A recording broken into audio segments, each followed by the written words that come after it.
வணக்கம். நான் சுதா சந்தோஷ், புண்ணியம் வீடு சேனலிலிருந்து. இன்றைக்கி பசி நேரத்தில் பசி போக்குற ஒரு நார்மலான சாப்பாடு தான் நான் இன்றைக்கி செய்ய போகிறேன். எல்லார் வீட்லேயும் தினமும் செய்கிறது சாம்பார். வெறும் சாம்பார்னு சொல்கிறத விட நம்ம பசியை போக்குற ஒரு எளிய உணவு சாம்பார். இன்றைக்கி நான் துவரம்பருப்பை 2 முறை கழுவிட்டு குக்கரில் வச்சுருக்கேன். இது சில்வர் குக்கர். இது 3 லிட்டர் சில்வர் குக்கர் சீக்கிரம் அடி பிடிக்குது. அதனால் நான் இன்றைக்கி நிறைய தண்ணி ஊற்றுறேன். நமக்கு ரொம்ப ரொம்ப தினமும் சாப்பாட்டில் இருக்கிற ஒரு முக்கியமான பொருள் இந்த சாம்பார் ரசம். அதே போல் மார்னிங்கில் நமக்கு இட்லி. நம்ம நாட்டில் இதுதான் ஒரு சிறப்பு. அதை உணர்ந்து கொள்கிறதுக்கு கொஞ்சம் நேரம் ஆகும் பசங்களுக்கு. ஜங்க் ஃபுட்டை விட இது ரொம்ப நல்லது உடம்புக்கு. இது நான் ஏன் இப்படி தொட்டு பார்த்துட்ருக்கேன்னா, அந்த சில்வர் குக்கர் ரொம்ப சூடாயிடுது அந்த ஹேண்டில். அதனால் கொஞ்சம் தீயை குறைச்சி வைக்கிறேன். நான் இன்றைக்கி 3 விசில் வைக்க போகிறேன். புளி தண்ணியில் ஊற போட்டு வச்சுருக்கேன்.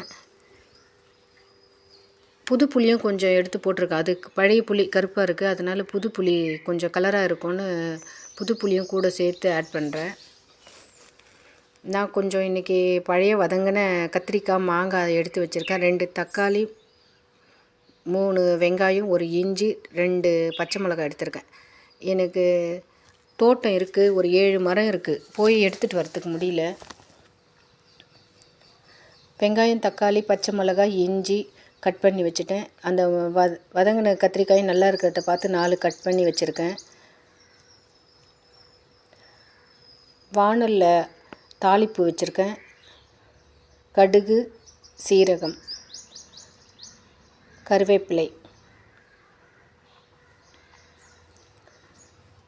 பூண்டு,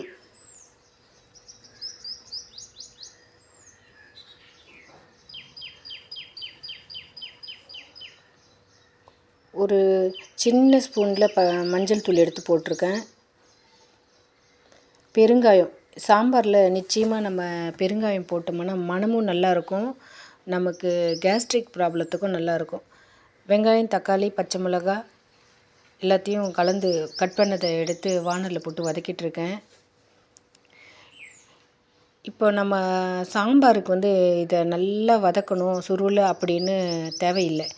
ஏன்னா காரக்குழம்புக்கு தான் அப்படியே நல்ல கண்ணாடி பதத்தில் வதக்கிட்டு இருக்கணும். இது நம்ம சாம்பாருக்கு அப்படியே தண்ணி ஊற்றி கொஞ்சம் காயோடு வேக வைக்க போகிறோம். அப்படியே ஒரு சதக்குன்னு இருந்தால் தான் நல்லாயிருக்கும். சுருளை வதக்கக்கூடாது சாம்பாருக்கு மட்டும் எப்போவுமே. நம்ம கடைசியாக இருக்கும்போது கொஞ்சம் பச்சையாகவே வெங்காயம் போட்டால் கூட நல்லாயிருக்கும். இப்போ நம்ம முருங்கைக்காய் இருந்தால் போடலாம். காய்கறிகள் எதுவுமே உடம்புக்கு காய்கறி சாப்பிடாதவங்க கூட இந்த மாதிரி சாம்பாரில் போட்டுட்டா கொஞ்சம் சாப்பிட்டுடுவாங்க. நிறைய 2-3 வகை கூட நம்ம கலந்து போடலாம். காய்கறி இல்லாமையும் சாம்பார் செய்யலாம். இந்த சீசனில் மாங்காய் கிடைக்கும். மாங்காய் போட்டோம்னா ரொம்ப நல்லாயிருக்கும். என்கிட்ட இருந்த ஒரு குட்டி மாங்காய், கீழே விழுற மாங்காய் தான் எடுத்துகிட்டு வந்தது. நான் யாருக்குன்னா கொடுத்துடுவேன். அதெல்லாம் ஒரே ஒரு மாங்காய் தான் இருந்தது. ஆனால் அது நல்லா இல்லை. ரொம்ப வெயிலாக இருக்குது. நிறைய மாங்காய் இருக்கும் மாங்காய் தோட்டத்துக்கு போனோம்னா. ஆனால் வெயிலில் போக முடியல. கல் உப்பு போட்டிருக்கேன். இது வீட்டு மிளகாத்தூள். இதில் கொஞ்சம் தனியாத்தூளும் இருக்கும். நம்ம காரத்துக்கு, நம்ம பருப்புக்கு ஏற்ற மாதிரி காரம் வைக்கணும்.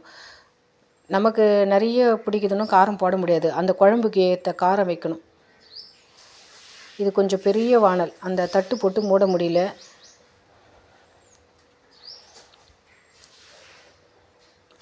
நான் பாருங்கள், பருப்பு கடையவே இல்லை.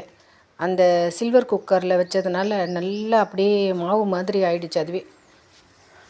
அதிலே கொஞ்சம் தண்ணி ஆட் பண்ணி திட்டமாக சேர்த்துடுறேன்.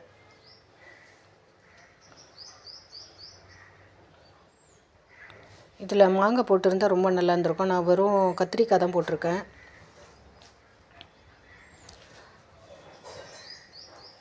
நல்லா கொதி வந்துடுச்சு. இது பெரிய வாணலாக இருக்கிறதுனால ஒரு பெரிய தட்டு போட்டு மூடி வச்சுருக்கேன். எப்போவுமே இந்த மாதிரி ஒரு பாத்திரம், அகலமான பாத்திரம் செய்யும்போது நம்ம கூட இல்லைனாலும் ஒரு தட்டு போட்டு மூடி வச்சிடணும். நான் ரியல் ஆடியோவில் எப்போவுமே நான் ரெக்கார்ட் பண்ண முடியல. ஏன்னா எங்கள் வீட்டை சுற்றி நல்ல பறவைங்க கத்திட்டு இருக்கிற சவுண்ட் கேட்டுகிட்டே தான் இருக்கும். அந்த சவுண்டு வந்து நேச்சுரலாக எடுக்கணும்னு பார்த்தா என்னோடய மாமியார் கொஞ்சம் அவங்களுக்கு உடம்புல இஷ்யூஸ் இருக்குது. அவங்க தனியாக பேசிகிட்டு இருப்பாங்க. சாமி பேரை சொல்லுவாங்க. அவங்களோட பையன் பேரை தொடர்ச்சியாக சொல்லுவாங்க. லவுடாக கத்துவாங்க. என்னால் ரெக்கார்ட் பண்ணவே முடியாது. அதனால தான் தனியாக ஆடியோ டப்பிங் பண்ணுறேன். சில சமயம் அதையும் மீறி அவங்க வாய்ஸ் வந்துடுது. இன்றைக்கும் இருக்குது வீடியோவில். சாம்பார் ரெடி ஆகிடுச்சு. இப்போ நான் வாழைக்காய் பற்றி நான் ஒன்று சொல்லணும். இப்போ சாம்பார் சாதத்துக்கு வாழைக்காய் நல்லா இருக்கும். அதே மாதிரி வாயை தொல்லைன்னு இதை ஃபீல் பண்ணுறவங்க நிச்சயமாக வாழைக்காவை எடுத்துக்காதீங்க. ஆனால் வாழைக்காயில் நார் சத்து நிறைய இருக்குது. இதில் வந்து வைட்டமின் B6 இருக்குது. இதில் புரத சத்தும் இருக்குது. அதோடு இதில் ரெசிஸ்டன்ட் ஸ்டார்ச் இருக்கிறதுனால இரத்த சர்க்கரை அளவை அதிகரிக்க செய்யாது. இப்போ நீரிழிவு நோயாளிகள் இதை நிச்சயமாக எடுத்துக்கலாம். அதோடு இதில் பொட்டாசியம் சத்தும் இருக்குது. நம்ம நிறைய வாரத்துக்கு ஒரு நாள் கூட வேண்டாங்க.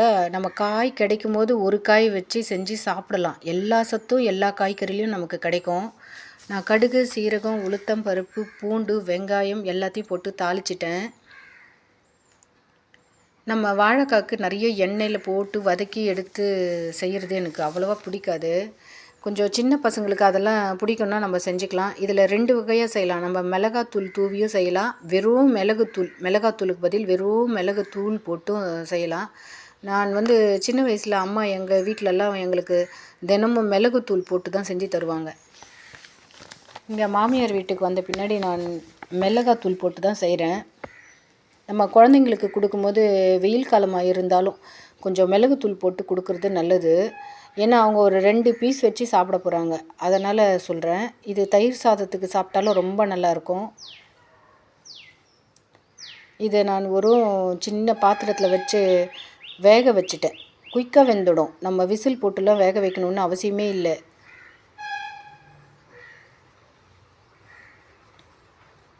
இதுலேயே நான் கல் உப்பு போட்டுட்டேன். அதனால் எனக்கு உப்பு அதில் இருக்கும். கொஞ்சம் தேவைன்னா மட்டும் கொஞ்சம் உப்பு தூவிப்பேன். மஞ்சள் தூள் கொஞ்சம் போடுறேன்.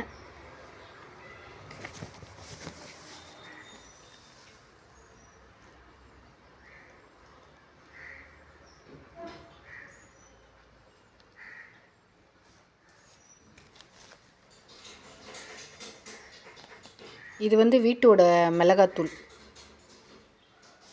இதில் தனியாத்தூளும் இருக்குது. இன்னும் கூட மிளகாத்தூள் போடலாம். காரம் எங்களது நாட்டு மிளகாத்தூள். காரம் கொஞ்சம் கம்மியாக தான் இருக்கும். சிவப்பாக இருக்காது. உப்பு நான் ஆல்ரெடி உப்பு போட்டு காய் வேக வைக்கும் போதே போட்டுட்டேன். இப்போயும் கொஞ்சம் உப்பு தூவி விடுறேன். இதை நம்ம தோசை கல்லில் நல்லா ஃப்ரை பண்ணுற மாதிரி செஞ்சு சாப்பிட்டாலும் நல்லதாக இருக்கும். நமக்கு கொஞ்ச நேரத்தில் வெந்துடும். இந்த மாதிரி ஃப்ரை பண்ணி எடுத்து முடிச்சிடலாம்.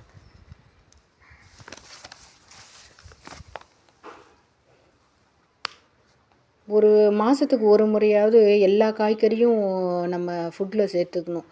இது நல்லா இல்லை, அது நல்லா இல்லை, இது உடம்புக்கு கெடுதல், அது உடம்புக்கு கெடுதல்னு நம்ம அவாய்ட் பண்ணக்கூடாது. அதுலேயும் ஒரு சத்து இருக்கும் நமக்கு. முடிஞ்சால் காய்கறிகளை நிறைய வச்சுக்கணும். சாத அளவை குறைச்சிடலாம். காய்கறிகளை எந்த ஒரு காய்கறிகளையும் விடாமல் நிறைய சாப்பிடணும்.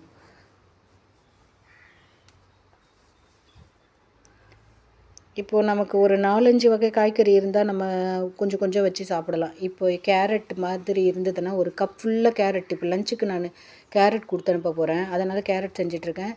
ஒரு கப் ஃபுல்லாக இந்த மாதிரி துருவி செஞ்சால் எங்கள் வீட்டில் நாங்கள் சாப்பிடுவோம். என் பையனுக்கு குட்டி குட்டியாக கட் பண்ணி அது தாளித்து அந்த மாதிரி செஞ்சால் தான் அவனுக்கு பிடிக்கும். நாங்கள் வந்து இந்த மாதிரி துருவி செஞ்சால் நாங்கள் சாப்பிடுவோம். பசங்களுக்கு எப்படி பிடிக்குதோ அந்த மாதிரி செய்யணும்.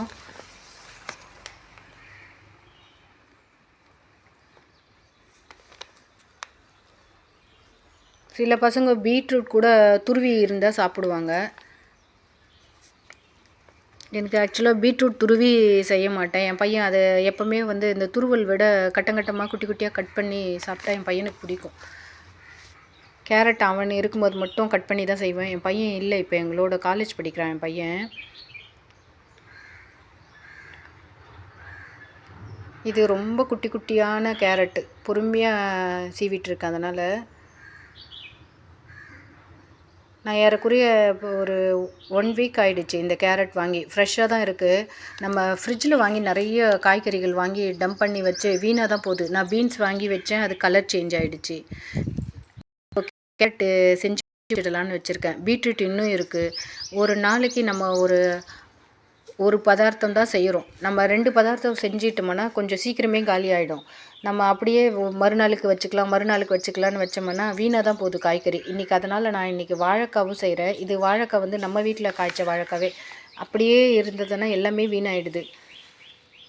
இன்னும் ஃப்ரிட்ஜில் 2 வாழைக்காய் இருக்குது. ஆக்சுவலாக ஃப்ரிட்ஜில் வச்சா கூட வாழைக்காய் ஒரு மாதிரி ஆகிடுது. இன்றைக்கி நான் கேரட்டுக்கு பொரியல் செய்கிறது உளுத்தம்பருப்பு எடுத்திருக்கேன். இது கொஞ்சம் நல்ல அந்த பொரியலுக்கு நல்ல இதுவாக இருக்கும் சாப்பிடும்போது.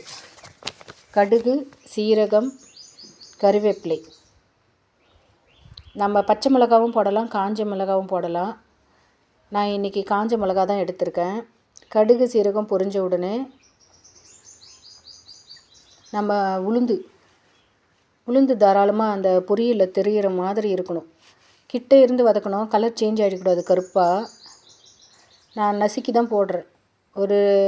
அப்படியே கூட முழுசாக போடலாம். அது எல்லா இடத்துலையும் ஸ்ப்ரெட் ஆகணும் அந்த பொரியல். அதனால் அப்படியே நசுக்கி போடுறேன்.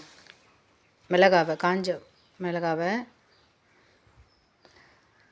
உளுத்தம்பருப்பு தீயாமல் நம்ம கொஞ்சம் வதக்கிடணும்.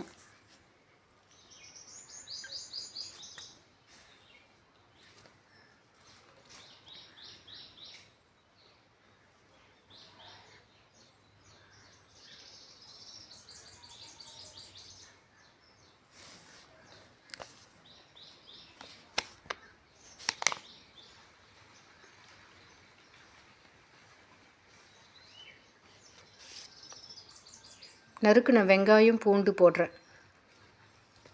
கொஞ்சம் இந்த துருவின கேரட்டில் வெங்காயம் நல்லா இருக்கும். அந்த டேஸ்ட் கொஞ்சம் இனிப்பு டேஸ்ட்டாக நல்லா இருக்கும், தூக்கி கொடுக்கும். காரத்துக்கு வந்து நமக்கு அந்த காஞ்ச மிளகாய் தான். இது ஒரு 2 வதக்கிட்டு நம்ம கேரட் போட்டு வதக்கி எடுத்துடலாம். இது என்னோடய அம்மா செஞ்சால் இந்த மாதிரி கேரட் போடும்போது கொஞ்சம் தண்ணி ஊற்றி மேலே ஒரு தட்டு போட்டு மூடி வைப்பாங்க. எனக்கு அந்த மாதிரி நான் செய்ய மாட்டேன். ஏன்னா ரொம்ப ஓவராக குக் ஆக வேண்டிய அவசியம் இல்லை கேரட்டுக்கு. நம்ம அந்த கேரட்லேயே ஒரு ஜூஸினஸ் இருக்கும். அது போகிற அளவுக்கு வதக்கினாலே போதும். நமக்கு கேரட் பொரியல் நல்லாயிருக்கும். அது கொஞ்சம் ட்ரை ஆகிற வரையும் வதக்கி எடுத்தோம்னாவே கேரட் நல்லாயிருக்கும். இப்போ நான் கொஞ்சம் அதுக்கு தேவையான அளவு தூள் உப்பு போடுறேன். நம்ம இதை அப்படியே விட்டோம்னா அடி பிடிக்கும். நம்ம கிட்ட இருந்து தொழாவிட்டே இருந்தோம்னா கேரட் நல்லா இதுவாகிடும். அப்படியே கொஞ்சம் பரப்பி வச்ச மாதிரி வச்சோம்னா அந்த தண்ணியும் வெந்துடும், சுண்டிடும். அதிலே கேரட்டும் வெந்துடும். ரொம்ப ஓவர் ஃப்ரை பண்ணாமல் நல்லா இருக்கும்.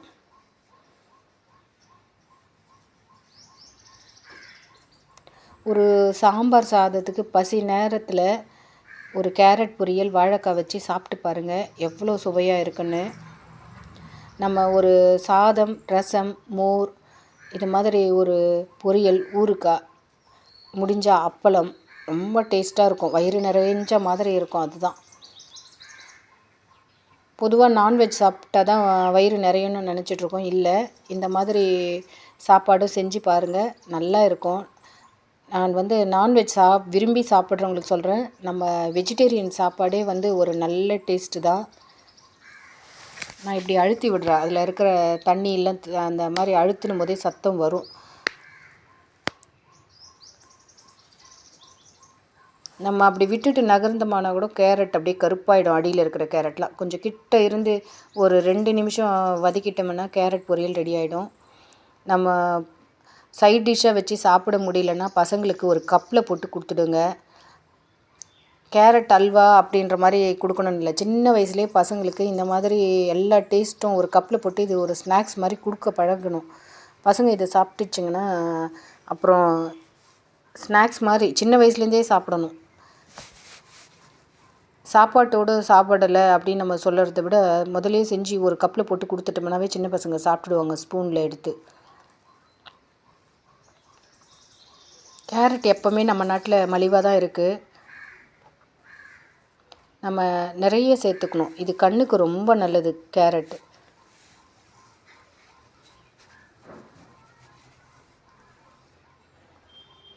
இது வரைக்கும் என்னுடைய சேனலை பொறுமையாக பார்த்த அனைவருக்கும் நன்றி. தொடர்ந்து பாருங்கள். Keep support me.